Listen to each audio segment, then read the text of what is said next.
The Newsday continues here on One News Now. I'm Danny Laurel. Let's take a look at the biggest headlines on the corporate front.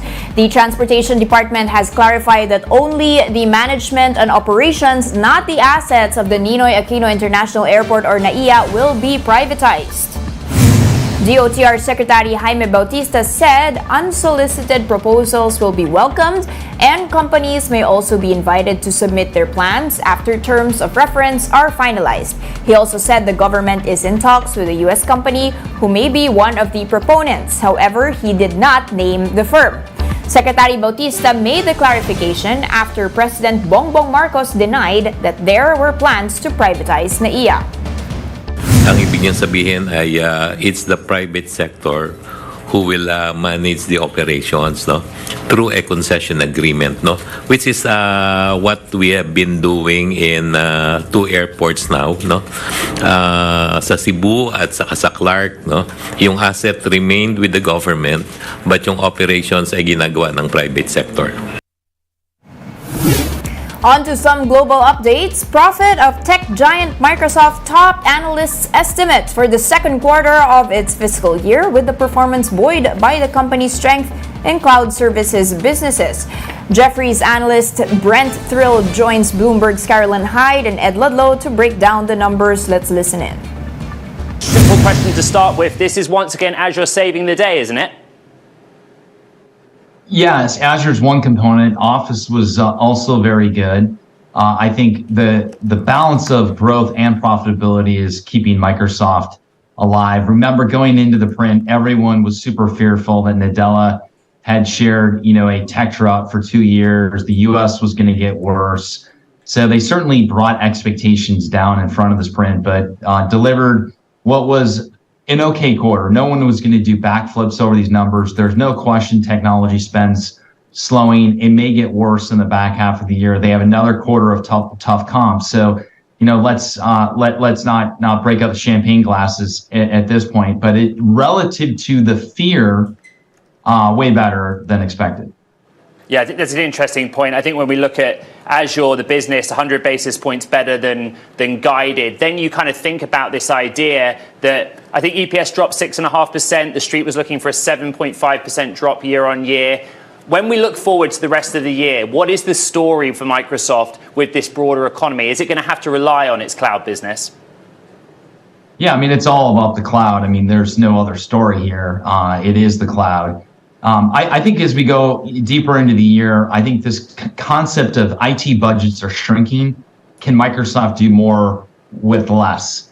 And what we're hearing in a lot of the interviews is CIOs are continuing to consolidate their spend onto Microsoft. Microsoft has been vicious about contract renewals. They don't budge when CIOs try to renew. So relative to a overall tech environment that is slowing and decaying, Microsoft is going to do relatively better in that environment. And it's about consolidation and taking spend from other vendors. So I think other vendors are in a way worse position. The portfolio, the durability of their revenue, the quality of this management team should be able to cut through this. But I think really investors are trying to ask, what do I pay for the stock that's got $10 of earnings power? It trades at a mid-20 multiple. So it's not exactly cheap, it's not expensive, it's just kind of right in the middle. So I think that's a concern.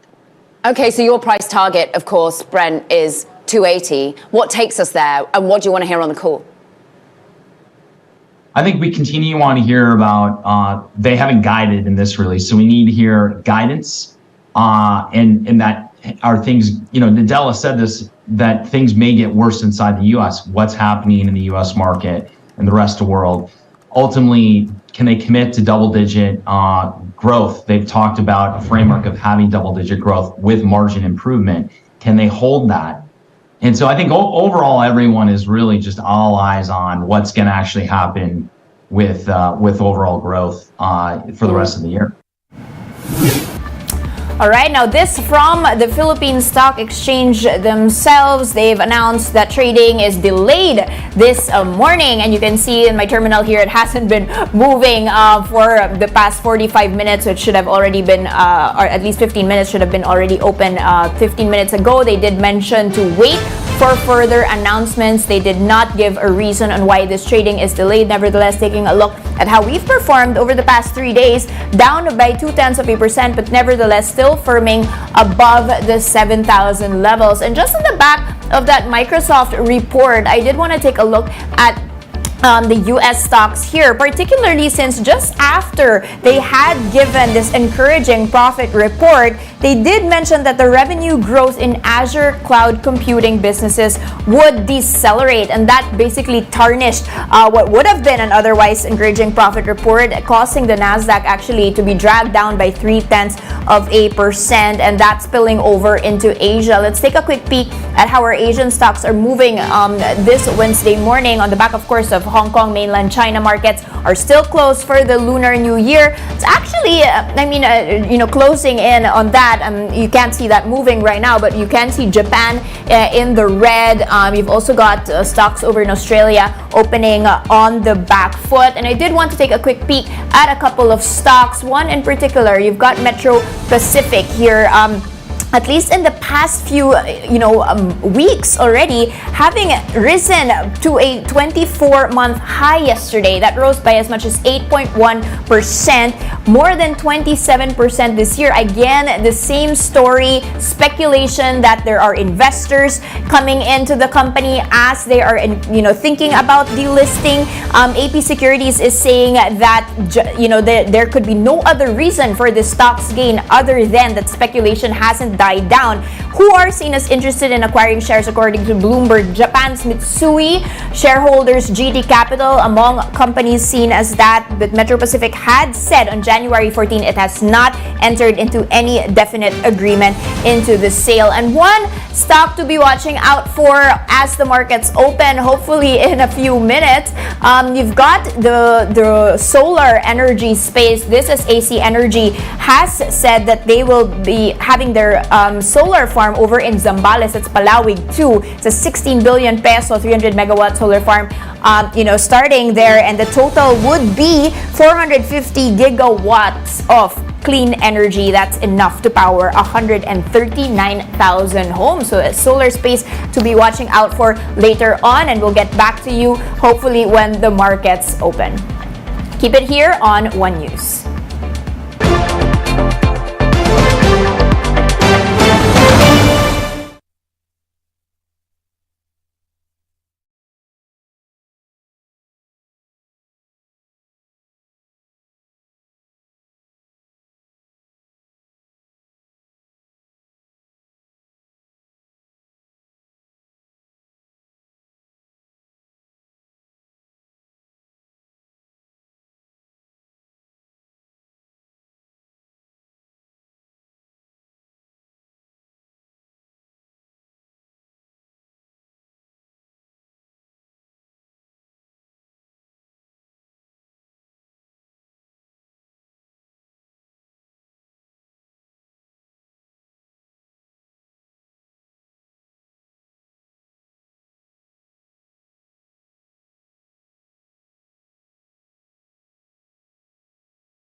You're still watching One News Now. I'm Dani Laurel. The government reports a decline in the sales of SIMs since the implementation of the SIM Registration Act. The Department of Information and Communications Technology says it expected the drop in sales from resellers and distributors. This as the SIM Registration Act prevents scammers and syndicates from treating SIMs as disposable. Yung mga resellers, yung mga distributors ng mga SIM card, since nag-announce tayo nito, bumagsak ang bentahan nila ng SIM cards. Dahil dati, itong mga scammers, itong mga sindikato, bili ng SIM card, tapon. Ngayon, alam nila na hindi na nila magagawa yan. So, bumagsak ngayon yung bentahan ng SIM cards. The DICT also says the number of text scams fell since the SIM registration law took effect last year. Before this law was signed, ilang text messages na tatanggap nyo sa isang araw at ngayon, ilan po? I'm sure all of you felt a significant drop. Yeah, dati, I get about 6 or 7. Now, 1 or 2. Tama, di ba? So, I think that answers your question.